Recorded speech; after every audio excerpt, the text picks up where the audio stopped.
आज हम लोग क्लास 9th का बायो का chapter 1 cell the fundamental unit of life देखेंगे।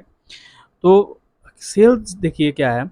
Cell is the structural and the function unit of life. Cell जो हमारा है ना, structural and function unit of life है। ये जो आप सेल देख रहे हैं, cell is the structural and function unit of life. कोई भी ऑर्गेनिज्म हो, जितने भी लिविंग ऑर्गेनिज्म है इस वर्ल्ड में, अगर उनका जो किस चीज़ से मेडअप हुए हैं वो सेल से हैं। Cell is the term as the structural and function unit of life. It provide a it's provide structure to our body. तो देखिए सेल को क्यों बोला जाता है कि स्ट्रक्चरल यूनिट ऑफ लाइफ है, क्योंकि ये प्रोवाइड करता है हमारे बॉडी को स्ट्रक्चर। जो भी ऑर्गेनिज्म है वर्ल्ड में, तो सारे ऑर्गेनिज्म हमारे सेल से ही मेडअप है, तो हमारे बॉडी का स्ट्रक्चर यही दे रहा है। तो cell is the term as the structural unit of life and also cell is the consider as the function unit of life as all the function of the body take place. तो जितना भी हमारा body का function होता है, ये हमारा cell से ही होता है। तो ये जो सेल को भी कंसीडर किया जाता है कि as a function unit of life, all the function of the body take place at the cell level. Cell level से ही हमारा सारा फंक्शन यूनिट हमारे बॉडी का होता है। अगर हम लोग डिस्कवरी का बात करें तो सेल को डिस्कवर कौन किया था? Cell is discover by the Robert Hooke in 1665।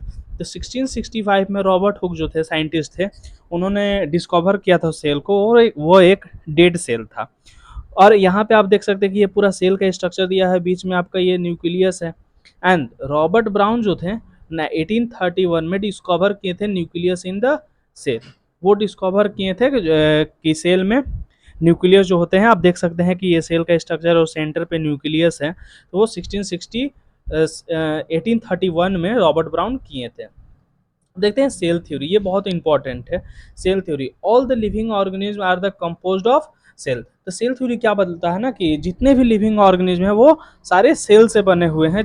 कोई भी अगर ऑर्गेनिज्म, प्लांट हो, एनिमल हो, बैक्टीरिया है, मल्टी सेलुलर ऑर्गेनिज्म हो, यूनिसेलुलर ऑर्गेनिज्म हो, तो सारे सेल से ही बने हैं। तो all the organism are the composed of cell and the cell is the fundamental unit of life. और सेल ऑल्सो क्या है? Fundamental unit of life. And all the cell are come from the pre existing cell. जितने भी cell है ना, वो pre existing cell से आए हैं। मतलब प्री एग्जिस्टिंग का मतलब जितने भी सेल हैं वो अपने पुराने वाले सेल से आए हैं। ओके, अब देखते हैं हम लोग types of organism on the basis of number of cell. अगर नंबर ऑफ बेसिस पे बात करें तो ऑर्गेनिज्म को दो पार्ट्स में डिवाइड किया जाता है। फर्स्ट होता है आपका यूनिसेलुलर। यूनिसेलुलर ऑर्गेनिज्म किसको बोलते हैं? The organism that are made up of single cell and may consist of the whole body are named at unicellular organism. जो सिंगल सेल से बने होते हैं वैसे ऑर्गेनिज्म को यूनिसेलुलर ऑर्गेनिज्म बोलते हैं, जिसमें बस वो सिंगल सेल रहेगा। जैसे आप देख सकते हैं अमीबा एग्जाम्पल में, paramecium, bacteria, etc. And multicellular organism, the organism which are composed of collection of cells assume the function in the coordinate manner with the different cell specialized to perform the particular function in the body are named multicellular organism। तो multi cellular organism ऐसे organism बोलते हैं जो बहुत सारे multiple cell से बने हो। उनमें आप देखिएगा एक स्पेशलाइज ऑर्गन, जैसे हम ही लोग को ले लीजिए, जैसे ह्यूमंस को, तो जस्ट लाइक एक हम लोग का हर एक ऑर्गन होता है हर एक वर्क के लिए। जैसे आप फिगर में देख सकते हैं कि यहाँ पे अमीबा है, तो ये देखिए सिंगल सेल से बना है। पैरामीशियम भी सिंगल में से, यूग्लिना भी सिंगल सेल से बना हुआ है। अब जैसे मल्टी सेलुलर ऑर्गेनिज्म है, जैसे प्लांट, ये ह्यूमंस, एनिमल्स, तो हम लोग मल्टी सेलुलर ऑर्गेनिज्म है। शेप एंड साइज की बात करें सेल का, तो cell are the very in shape and size. तो सेल का जो शेप और साइज होता है वो अलग अलग होता है अलग अलग ऑर्गेनिज्म में। दे मे बी ओवल, या देखिए ओवल हो सकता है, जैसे ब्लड सेल है ओवल होता है, स्फेरिकल हो सकते हैं, रेक्टेंगुलर हो सकते हैं, स्पिंडल शेप के हो सकते हैं, and the totally irregular like nerve cell. जैसे हमारे बॉडी में नर्व सेल होते हैं वैसे हो सकते हैं। जैसे यहाँ पे देखिए ये ब्लड सेल आप देख रहे हैं ओवल है, ये ओवम सेल है, ये नर्व सेल है देख रहे हैं, ये हमारे जो बॉडी में होते हैं। And the bone cell, sperm cell, smooth muscle cells, columnar epithelial cells, तो ये सब देख रहे हैं कि सबका शेप अलग अलग है। The size of the cell also varies in a different organism. और हर एक ऑर्गेनिज्म में जो सेल का साइज होता है वो डिफरेंट होता है। Most of the cell are the microscopic. देखिए ज़्यादातर सेल क्या होता है? माइक्रोस्कोपिक होते हैं, जिसको हम लोग ऐसे नेक टाई से नहीं देख सकते हैं, माइक्रोस्कोप से ही देख सकते हैं। Like a red blood cell, RBC, will the some cell are the fairly large like a nerve cell. अब देखिए जैसे ये नर्व सेल है, तो नर्व सेल लार्ज होते हैं, वो 1 मीटर के होते हैं, इसीलिए इसको सबसे लॉन्गेस्ट सेल भी बोला जाता है नर्व सेल को। ओके, अगर हम लोग टाइप्स ऑफ सेल की बात करें on the basis of nucleus, तो सेल को दो पार्ट्स में डिवाइड किया गया है, एक प्रोकैरियोटिक और एक यूकैरियोटिक। देख सकते हैं आप, ये हो गया हमारा प्रोकैरियोटिक और यहाँ पे हो गया हमारा यूकैरियोटिक। तो प्रोकैरियोटिक सेल ऐसे बोलते हैं, जैसे इस फिगर को देखिए आप, यहाँ पे आप देख सकते हैं कि ये जो प्रोकैरियोटिक है इसमें वेल डिफाइंड न्यूक्लियस नहीं है, आप देख सकते हैं। लेकिन यहाँ पे आपको पिंक कलर का वेल डिफाइंड न्यूक्लियस दिख रहा होगा, यूकैरियोटिक, ये देखिए यूकैरियोटिक। और यहाँ है प्रोकैरियोटिक। तो प्रोकैरियोटिक में वेल डिफाइंड न्यूक्लियस नहीं होता है, यूकैरियोटिक में वेल डिफाइंड न्यूक्लियस होते हैं। और अदर चीज भी होते हैं, जैसे कि वेल डिफाइंड सेल ऑर्गेनेल्स भी नहीं होते हैं। जैसे इसमें आप देखिएगा कि इसमें गोल्गी है, यूकैरियोटिक में माइटोकॉन्ड्रिया है, मतलब माइटोकॉन्ड्रिया है, और ये न्यूक्लियस है, न्यूक्लियर मेम्ब्रेन है। लेकिन इसमें कुछ नहीं है, इसमें देखिए बस न्यूक्लियोइड है, सेल वाल है, कैप्सूल है, ये सब है। अब जैसे अगर वन बाय वन हम लोग इसको देखते हैं, जैसे prokaryotic cell are the cell in which true nucleus are absent। Prokaryotic ऐसे सेल्स को बोलते हैं जिसमें ट्रू न्यूक्लियस होते ही नहीं है। देखिए ये प्रोकैरियोटिक में आप देख रहे होंगे, इसमें ट्रू न्यूक्लियस नहीं है, और यहाँ पे यूकैरियोटिक में ट्रू न्यूक्लियस है। And eukaryotic cells are the cell in which the true nucleus is present. Eukaryotic ऐसे सेल के होते हैं जिसमें यूकैरियोटिक ट्रू न्यूक्लियस प्रेजेंट होते हैं। यहाँ देखिए प्रोकैरियोटिक में they are primitive and the incomplete cell. ये जो होता है ना, ये प्रीमिटिव होता है एंड इनकम्प्लीट सेल होता है। And prokaryotic are always unicellular organism. आप ज़्यादातर देखिए कि प्रोकैरियोटिक यूनिसेलुलर ऑर्गेनिज्म में ही होता है। एंड फॉर एग्जांपल जैसे आर्क्यूबैक्टीरिया हो गया प्रोकैरियोटिक का एग्जांपल, बैक्टीरिया हो गए, ब्लू ग्रीन एल्गी हो गए, ऑल द प्रोकैरियोट्स, ये सब सारे प्रोकैरियोट्स हैं। अब देखते हैं they are the advance and the complete cell. हम लोग यूकैरियोटिक की बात करें जिससे हम लोग मेड अप है, मल्टीसेलुलर ऑर्गेनिज्म में आप देखिएगा यूकैरियोटिक सेल होता है जिससे हम लोग बने हैं। इसमें देख सकते हैं कभी वेल डिफाइंड न्यूक्लियस है। They are the advance and complete cell. ये जो यूकैरियोटिक सेल होता है ना, एडवांस और कंप्लीट होता है। Eukaryotic includes all the living organism both unicellular and multicellular. तो यूकैरियोटिक में क्या होते हैं कि सारे ऑल ऑर्गेनिज्म, जैसे unicellular multicellular organism except bacteria and blue green algae. Bacteria और ब्लू ग्रीन एल्गी को क्यों बोला है, क्योंकि ये यूनिसेलुलर होते हैं। बट उसके बाद आप देखिए कि जितने भी या तो सिंगल सेल ऑर्गेनिज्म हो, यूनिसेलुलर या मल्टीसेलुलर, जैसे हम लोग जितने भी ऑर्गेनिज्म को देख पाते हैं, जैसे आप डॉग्स, काउ, एलिफेंट, ये सब सारे क्या है, ये यूकैरियोटिक से बने हैं। हम लोग सारे ऑर्गेनिज्म यूकैरियोटिक से बने हैं। ओके, अब देखिए सेल का मेनली थ्री पार्ट्स होता है। Structure of the cell. Cell is the generally composed of three basic component. सबसे ऊपर ये जो आप डायग्राम में येलो वाला देख रहे हैं सर्कल का, तो ये होता है हमारा सेल मेम्ब्रेन। तो सेल मेम्ब्रेन होता है। दूसरा ये जो आप रेड कलर में देख रहे हैं न्यूक्लियस, एंड द ये आपको स्काई ब्लू कलर में जो दिख रहा है वो साइटोप्लाज्म। तो ये थ्री जो कंपोनेंट है ना सारे, ये जो थ्री बेसिक कंपोनेंट है वो सारे सेल में मिलते हैं आपको, सेल मेम्ब्रेन, न्यूक्लियस और साइटोप्लाज्म। ओके, अब हमारा जो सेल मेम्ब्रेन को हम लोग प्लाज्मा मेम्ब्रेन भी बोलते हैं। ये जो सेल का ऊपर वाला पार्ट था हम लोग देखे थे येलो कलर वाला। तो देखिए प्लाज्मा मेम्ब्रेन क्या है। Plasma membrane is the coverage plasma membrane is the coverage of the cell that are the separate the content of the cell from the external environment. तो प्लाज्मा मेम्ब्रेन क्या है कि ये एक्सटर्नल इन्वायरमेंट, आप इस figure में देख सकते हैं कि सारे मतलब ये जो येलो वाला कंपोनेंट है, ये देख रहे हैं कि न्यूक्लियस है, साइटोप्लाज्म है, इसको आउटर इन्वायरमेंट से अलग रख रहा है। तो प्लाज्मा मेम्ब्रेन यही है। इसका क्या वर्क है, plasma membrane is the covering of the cell that separate the contents of the cell from its external environment. ये सेल को एक्सटर्नल इन्वायरमेंट से दूर रखता है। ये जो येलो वाला आप देख रहे हैं इसको प्लाज्मा मेम्ब्रेन बोलते हैं। It is living part of the cell. ये जो है ना लिविंग पार्ट है सेल का, and present in the cell of the plant में मिलेगा, एनिमल में भी मिलेगा, and the microorganism. It is very thin. और ये जो आप देख रहे हैं प्लाज्मा मेम्ब्रेन जो होता है ये वेरी थिन होता है, डेलिकेट होते हैं, इलास्टिक भी होते हैं, एंड सेलेक्टिव परमिएबल मेम्ब्रेन होता है। सेलेक्टिव परमिएबल क्यों बोल रहे हैं, क्योंकि ये सेलेक्टेड चीज़ें की ही सेल के अंदर आने देते हैं या सेल के अंदर बाहर जाते हैं। देखिए एक बाउंड्री का जैसे ये वर्क करता है। ये जो है सेल मेम्ब्रेन या प्लाज्मा मेम्ब्रेन दोनों इसी का नाम है। इसको सेलेक्टिव परमिएबल मेम्ब्रेन बोलते हैं क्योंकि ये सेल के अंदर सेलेक्टेड चीज़ों को ही अंदर आने देता है या उससे सेल के अंदर से बाहर जाने देता है। अगर हम लोग इसकी स्ट्रक्चर की बात करें ना प्लाज्मा मेम्ब्रेन का, तो ये देखिए ये स्ट्रक्चर ऐसा दिखता है। और अगर कोई पूछे कि प्लाज्मा मेम्ब्रेन हमारा किस चीज़ से बना है, वो लिपिड्स एंड प्रोटीन से बना हुआ है। यहाँ देखिए। ओके, अब आते हैं इसका फंक्शन पे प्लाज्मा मेम्ब्रेन का। तो as it is the selective permeable membrane, it allow the flow of limited substance in and out of the cell. ये लिमिटेड सब्सटेंस को ही सेल से अंदर आने देगा या उस सेल से बाहर जाने देगा। ओके, अब आते हैं सेल वाल में। देखिए सेल वाल क्या है ना, सेल वाल आपको प्लांट और बैक्टीरिया में मिलेगा जनरली, ये एनिमल में नहीं मिलते हैं। यहाँ पे आप देख सकते हैं कि हमारा सेल वाल, ये हमारा सेल वाल जो है सेल मेम्ब्रेन के ऊपर आता है। ये बस प्लांट्स और बैक्टीरिया में मिलेंगे और एनिमल्स में ये सब कुछ इसी में नहीं होते हैं। Cell wall is the non living होते हैं, थिक होते हैं एंड फ्रीली परमिएबल होते हैं, coverage made up of cellulose. Cell wall जो होते हैं सेलुलोज से मेड अप होते हैं, सेलुलोज एक हार्ड सब्सटेंस होता है, हार्ड मटेरियल होते हैं और इससे ये बने होते हैं and it is present in eukaryotic plants. ये देखिए सेल वाल जो हमारा है ये यूकैरियोटिक प्लांट्स में मिलते हैं and the in A prokaryotic cells. Eukaryotic plant में और प्रोकैरियोटिक सेल्स में। आप देख रहे हैं ये जो ग्रीन वाला पूरा दिख रहा है ये सेल वाल होते हैं। सेल वाल का फंक्शन देखिए, it is determine the shape and the rigidity of the plant cell. यही डिटरमाइन करता है कि प्लांट सेल जो है उसका शेप कैसा हो, उसका रिजिडिटी कैसा होगा। Also it protect the plasma membrane. अब ये प्रोटेक्ट करते हैं प्लाज्मा मेम्ब्रेन को। सेकेंड थर्ड इनका फंक्शन क्या है, it prevent the desiccation and the dryness in the cells. Also ये ड्राइनेस को भी and it also help in the transport of various substance in and out of the cell. ये also transport करने में भी substance को help करते हैं।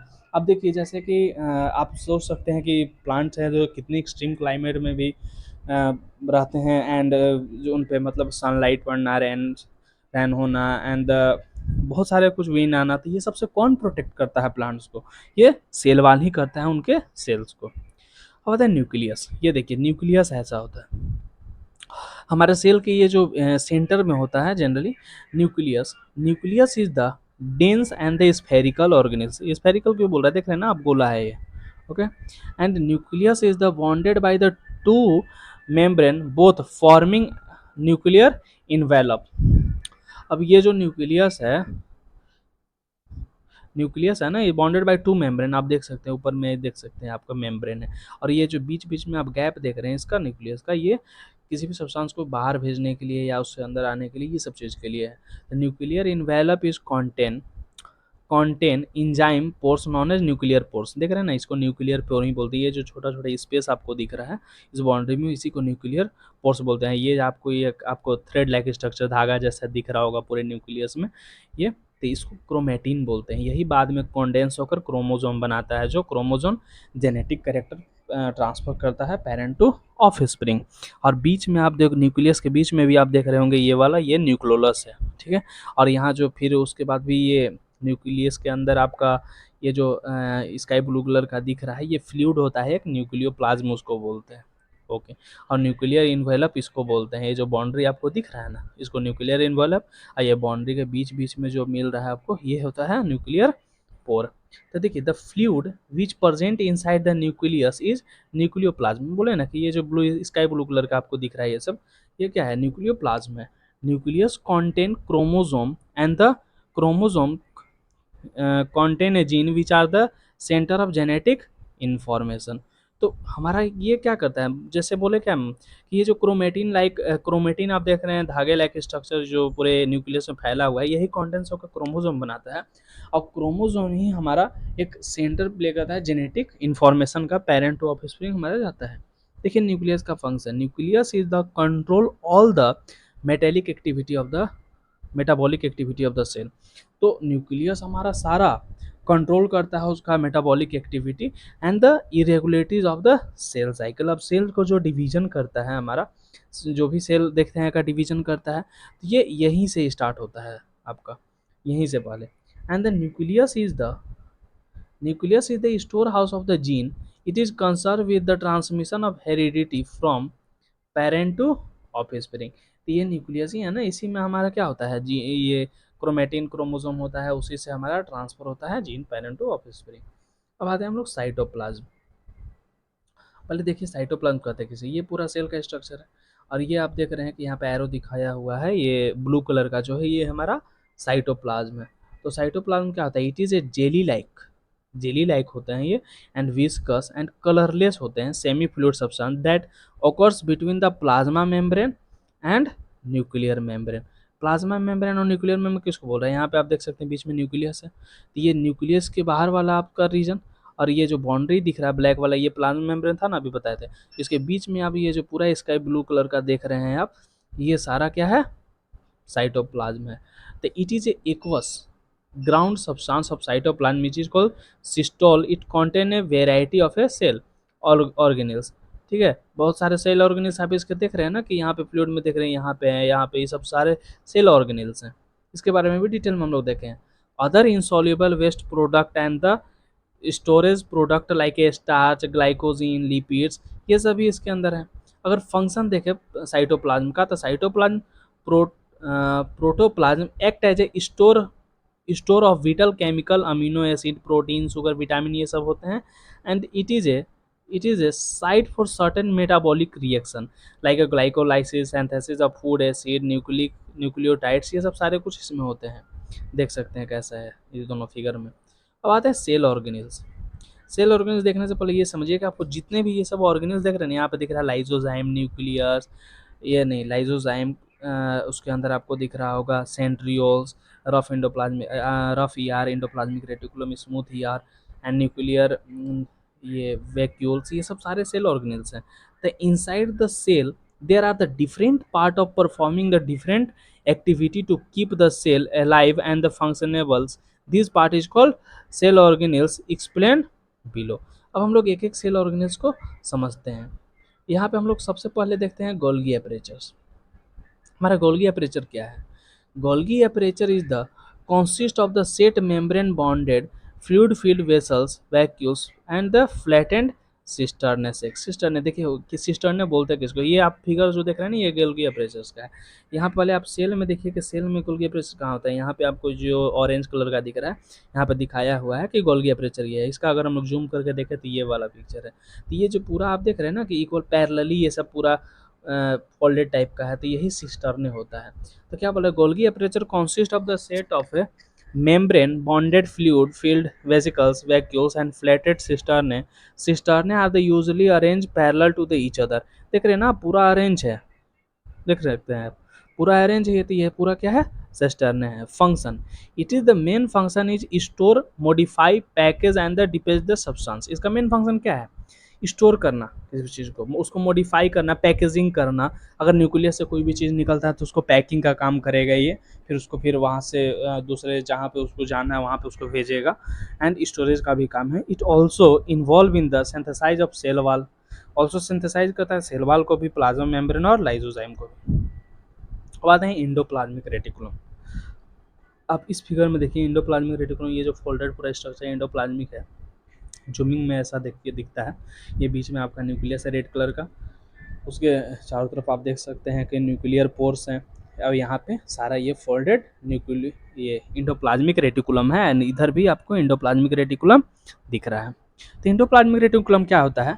It is the membranes network of tube like structure extended to the nuclear membrane to the plasma membrane.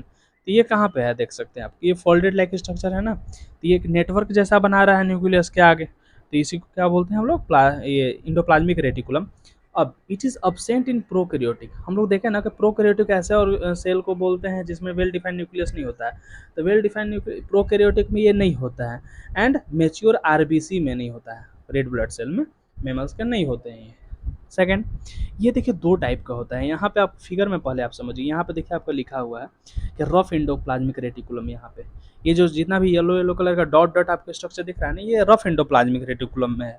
और यहाँ पे आपको दिख रहा होगा न्यूक्लियस के यहाँ पे पाइप जैसा स्ट्रक्चर, यहाँ पे क्या है, स्मूथ एंडोप्लाज्मिक रेटिकुलम। अब इसको रफ और इसको स्मूथ क्यों बोला जाता है? क्योंकि ये जो डॉट डॉट आप देख रहे हैं, गोला गोला जो भी है, तो इसमें ये होता है राइबोजाइम। राइबोजाइम हमारा रफ एंडोप्लाज्मिक रेटिकुलम में ही होता है, और स्मूथ एंडोप्लाज्मिक रेटिकुलम में राइबोसोम नहीं होता है। तो इसी की वजह से इसको रफ एंडोप्लाज्मिक रेटिकुलम बोला जाता है, क्योंकि आपको दिख रहा है कि ये रफ है। एंड द स्मूथ एंडोप्लाज्मिक इसलिए इसको बोला जाता है क्योंकि इसमें राइबोसोम नहीं होते हैं। रफ एंडोप्लाज्मिक रेटिकुलम में राइबोसोम होते हैं। तो क्या बोल रहा है, they are the two types of the endoplasmic reticulum. Rough endoplasmic reticulum first हो गया, आर देख सकते हैं। एंड इसको आर को रफ एंडोप्लाज्मिक रेटिकुलम क्यों बोलते हैं, आपको बताया मैंने। Here ribosome are present on the surface of the in the for the synthesize of protein. अब समझिए कि प्रोटीन फैक्ट्री ऑफ सेल किसको बोला जाता है? प्रोटीन फैक्ट्री राइबोसोम को। तो ये रफ एंडोप्लाज्मिक रेटिकुलम में आप जो डॉट डॉट गोला गोला स्ट्रक्चर देख रहे हैं, यही तो राइबोसोम है। तो ये रफ एंडोप्लाज्मिक इसीलिए इसको बोला जाता है क्योंकि इसमें राइबोसोम होता है। And the smooth endoplasmic reticulum जो होता है, एसीआर भी उसको बोलते हैं, here the ribosome are absent, it is meant for the secreting lipids. इसमें देखिए आपके स्मूथ इसलिए होता है क्योंकि इसमें राइबोसोम होता नहीं है, और सेकंड ये लिपिड्स को सीक्रेट करता है। Function, it give the internal support to the cell. First, इसका एंडोप्लाज्मिक रेटिकुलम का क्या काम है अगर हम लोग देखें तो ये इंटरनल सपोर्ट करता है सेल को, and also it help the transport of various substance from nuclear membrane to the plasma membrane. तो देखिए इसका क्या काम है कि न्यूक्लियस से जैसे ही कोई भी चीज़ बना, ठीक है, तो उसको डायरेक्ट ऐसा नहीं है कि वो सेल के अंदर डाल देगा, साइटोप्लाज्म के अंदर डाल देगा, नहीं, वो इसके थ्रू इंडोप्लाज्मिक रेटिकुलम दिए जो आपको पाथवे दिख रहा है इसके थ्रू भेजेगा इसको। अब इसी के बाद आपका गोल्गी एपरेचर में इसमें जाता है, यहाँ पे सब्सटेंस पैकेज होता है वो, तो इसमें आएगा वो, ठीक है। And R E R help in the synthesize and the transport of protein. R E R rough endoplasmic reticulum की बात कर रही है, जिसमें आप देख सकते हैं कि इसमें राइबोसोम होता है, इसीलिए प्रोटीन को ट्रांसपोर्ट करता है, प्रोटीन सिंथेसाइज करता है। And A C R help in the synthesize and the transport of protein, ये प्रोटीन को सिंथेसाइज करता है। अब आते हैं राइबोसोम के बारे में देखते हैं, जो ये डॉट डॉट स्ट्रक्चर के बारे में मैंने बोल रहा था ना, मैं भी बोल रहा था, उसी के बारे में भी देखेंगे। Ribosome, there are these are extremely small, ये बहुत स्मॉल होते हैं, डेंस होते हैं, एंड स्फेरिकल बॉडी होते हैं, गोले गोले होते हैं, which occurs freely in the matrix और the content attach to the endoplasmic reticulum. Rough endoplasmic reticulum में देखें हमने कैसे अटैच था ये। These are the made up of ribonucleic acid, RNA and protein से ये बना हुआ है। इसका फंक्शन क्या है? They play a major role in the synthesize of protein. अगर प्रोटीन फैक्ट्री या प्रोटीन का पूछो कि कोई भी क्वेश्चन अगर आए कि सिंथेसाइज कहाँ पे होता है, तो वो राइबोसोम में होता है। यहाँ पे आप देख सकते हैं डॉट डॉट स्ट्रक्चर राइबोसोम का। अब आता है माइटोकॉन्ड्रिया। ये देखिए माइटोकॉन्ड्रिया हमारे सेल में ऐसा होता है। These are the small rod shape organelles, देख रहे हैं ना आप, रॉड शेप है पूरा, ये माइटोकॉन्ड्रिया का ही फिगर है। It is double membrane. Second ये क्या है? डबल मेम्ब्रेन है ना, double membrane, outer membrane being smooth and the porous where the inner membrane being with the through it is a number of folded cisternae। तो ये आप देख सकते हैं, ये रुकिए, इसको सिस्टर्ने किसको बोल रहा है? यहाँ पे आपको फोल्डेड स्ट्रक्चर मिल रहा है ना, ये ब्लू ब्लू कलर का, स्काई ब्लू का, तो यही सिस्टर्ने है, ठीक है, इसी की बात कर रहे हैं। They contain their DNA and ribosome. अब माइटोकॉन्ड्रिया ही एक ऐसा सेल ऑर्गेनेल है सेल के अंदर जिसके पास खुद का डीएनए और राइबोसोम होता है, okay. And they are absent in the bacteria, हमारा माइटोकॉन्ड्रिया बैक्टीरिया में अब्सेंट होता है, and the red blood cell of mammals में। फंक्शन क्या है इसका? They are the site for cellular respiration. जो भी हम लोग सांस लेते हैं, ऑक्सीजन हमारे बॉडी में जाता है, तो सेल में इसी के पास आता है, सेलुलर रेस्पिरेशन यही होता है। Hence it provide the energy for the vital activity of the living cell, तो इसी से फिर हमारा एनर्जी जनरेट होता है। दूसरा, they store energy and release during the reaction in the form of ATP. ATP के फॉर्म में हमारा एटीपी एनर्जी करेंसी है, उसी के फॉर्म में बेचता है। इसको power house of the cell भी बोलते हैं, माइटोकॉन्ड्रिया को power house of the cell भी बोलते हैं। आते हैं सेंट्रियोसोम्स। सेंट्रियोसोम देख सकते हैं कि कैसा होता है। यहाँ पे देखिए न्यूक्लियस है, उसमें यहाँ पे इसको बड़ा किया गया है, यही है सेंट्रियोल्स या centrosomes. Centrosomes are the found only in the eukaryotic, prokaryotic में नहीं होते हैं।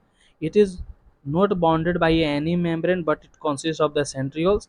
सेंट्रियोल्स हमारे हॉलो सिलेंड्रिकल स्ट्रक्चर के होते हैं, and arrange in the right angle to the each other to made up a microtubules. देख रहे हैं ना आप, बड़ा बड़ा है एकदम। अब इसका फंक्शन क्या है सेंट्रियोजोल का? It is the help in the cell division and also help in the formation of cilia and flagella. और सेल डिवीजन और में भी हेल्प करते हैं, और formation of cilia and flagella. तो आते हैं प्लास्टिड्स। देखिए प्लास्टिड्स क्या है? Plastid are the present in the most of the plant and the absent in animal cell. देखिए प्लास्टिड हमारा प्लांट में होता है, अगर हम लोग में होता है तो हम लोग भी कलरफुल होते हैं, तो प्लांट्स में ही होता है। जो आप प्लांट्स में ग्रीन कलर देखते हैं, या तो फ्रूट्स का उसका कलर देखते हैं, फ्लावर का कलर देखते हैं, तो ये प्लास्टिड्स की ही वजह से होता है। They are they are usually spherical and discoid shape, ठीक है, ये डबल मेम्ब्रेन और ग्लेंस होते हैं। देख सकते हैं कि आप कैसा है, ये स्फेरिकल है, ठीक है, देख रहे हैं ना आप। They are the also have their own DNA and ribosome. इसके पास भी अपना खुद का डीएनए और राइबोसोम होता है, और प्लास्टिड्स बस प्लांट में होते हैं। देखिए 3 टाइप्स के प्लास्टिड होते हैं। क्लोरोप्लास्ट फर्स्ट, क्लोरोप्लास्ट क्या होता है ना, जो प्लांट ग्रीन होता है इसी की वजह से होता है। These are the green colour plastid containing chlorophyll. इसी में क्लोरोफिल होता है। क्लोरोफिल तो आप लोग जानते हैं कि सनलाइट को ट्रैप करता है, उसी से फूड बनाता है फिर। तो जो प्लांट ग्रीन होता है वो क्लोरोप्लास्ट जो होता है उसी में क्लोरोफिल होता है, उसी की वजह से होता है। Chloroplast aids in the manufacture of food by the process of photosynthesis. अब आता है एक से दूसरा बी नंबर, देखते हैं क्रोमोप्लास्ट होता है। These are the colourful plastid except green colour. ये कलरफुल होते हैं, इसका क्या काम है, जो भी आप फ्लावर का कलर, फ्रूट्स का कलर देखते हैं वो क्रोमोप्लास्ट की वजह से होता है। एंड एक आता है leucoplast, third number leucoplast C. These are the colourless plastic, में इसका स्टोरेज ही सबका काम है। अब देखिए function, chloroplast trap solar energy, solar energy spelling mistake हुआ है सॉरी। तो यहाँ पे क्लोरोप्लास्ट जो है ना सोलर एनर्जी को ट्रैप करता है, यूटिलाइज करता है it and manufacture the food for the plant. And chloro chromoplast का क्या काम है, it is important for various colour flower and the attract insect for the pollination. Insect इसी की वजह से अट्रैक्ट होता है कि वो कलरफुल होता है। एंड ल्यूकोप्लास्ट का हमारा क्या काम है, यहाँ पे साइट फॉर द लाइजोजाइम दिया हुआ है, इसका स्टोरेज का भी काम है, ठीक है। अब देखिए लाइजोजाइम क्या होता है। Lysozyme are the small spherical sac like structure which contain the several digestive enzyme. देखिए लाइजोजाइम का अगर हम लोग बात करें ना, तो ये देखिए लाइजोजाइम ऐसा होता है। तो इसका क्या काम है ना, कि अगर कोई भी, ये डाइजेस्टिव एंजाइम इसके अंदर होता है, अगर कोई भी सेल के अंदर अनवांटेड चीज़ आ रहा है तो वो क्या करेगा, इसको डिस्ट्रॉय कर देगा। अब अगर ये डिस्ट्रॉय, अगर देखेगा कि अगर पूरे सेल में अगर वो चीज़ फैल चुका है, पूरे तरह से इन्फेक्टेड कर दिया है, तो ये क्या करता है ना कि अपने डाइजेस्टिव एंजाइम पूरे सेल में फैला देता है, जिसकी वजह से पूरा सेल ही डेड हो जाता है, ठीक है। तो इसीलिए इसको सुसाइडल बैग ऑफ सेल भी कहते हैं। They are found in the eukaryotic cell mostly. Mostly आपको यूकैरियोटिक सेल में मिलेगा, वो भी एनिमल्स में, ठीक है। अगर इसका फंक्शन की बात करें लाइजोजाइम का, तो lysozyme help in the digestion of protein substance and the worn out the cell organelles. They provide protection against the bacteria and virus. देखिए ये बैक्टीरिया और वायरस से बचाता है। मैंने क्या बोला कि जैसे ही सेल में आता है ये, ठीक है, सेल में आएगा और सेल को डिस्ट्रॉय करेगा, तो पहले तो उस पर एक दो बैक्टीरिया रहेंगे तो उसको मार देगा। अगर देखेगा कि उसको नहीं डिस्ट्रॉय कर पा रहा है, ये पूरे सेल को इन्फेक्ट कर दिए, तो वो पूरे सेल में ही वो सारा एंजाइम रिलीज हो जाएगा, और देन उसके बाद पूरा सेल डेड हो जाएगा। तो इसीलिए इसको सुसाइडल बैग बोलते हैं। They help to keeping the cell clean during the disturbance of the cellular metabolism. अगर सेलुलर मेटाबॉलिज्म में सेल के फंक्शन में अगर कोई भी डिस्टर्ब हो रहा है, for example for example for example when the cell get damage, मान लीजिए सेल डैमेज हो गया, तो लाइजोजाइम क्या करेगा ना, मे बी ब्रस्ट पूरे तरह से फैल जाएगा, ब्रस्ट हो जाएगा। Enzyme digest their own cell, therefore lysozyme are also known as suicidal bag of the cell organelles of the food in the form of the starch and the protein fat. मतलब सारे चीज़ को यही पूरे तरह से destroy कर देता है। अब आते हैं vacuoles.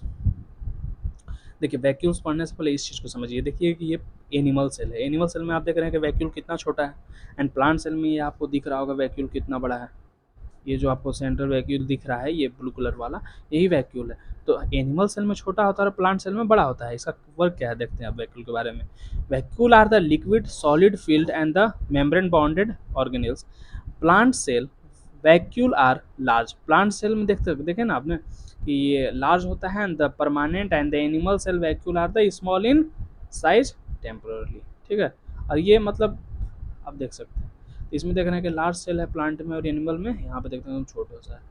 It mature a plant major पे plant cell, it occupy the 90% of the space of the cell volume पूरा। इसी की वजह से हमारा जो होता है न्यूक्लियस जो होता है ना, हम लोग एनिमल सेल में आप देखिएगा न्यूक्लियस एकदम सेंटर पे होता है, और प्लांट सेल में आप पेरिफेरल होता है, लिखा हुआ कि न्यूक्लियस आर पेरिफेरल। क्यों पेरिफेरल का मतलब है कि कहीं भी रहेगा लेकिन वो बीच में नहीं रहेगा कहीं भी। आप इसमें देख सकते हैं इस फिगर में कि न्यूक्लियस मेरा कहाँ पे है, दिखा रहे हैं, रुकिए, हाँ यहाँ पे देखिए इधर है nucleus. Due to the size the other organelles include the nucleus shift toward the plasma membrane. देख रहे हैं सारे ऑर्गेनिल्स इसकी वजह से प्लाज्मा मेम्ब्रेन की तरफ शिफ्टेड है। अब इसका फंक्शन क्या है, ठीक है।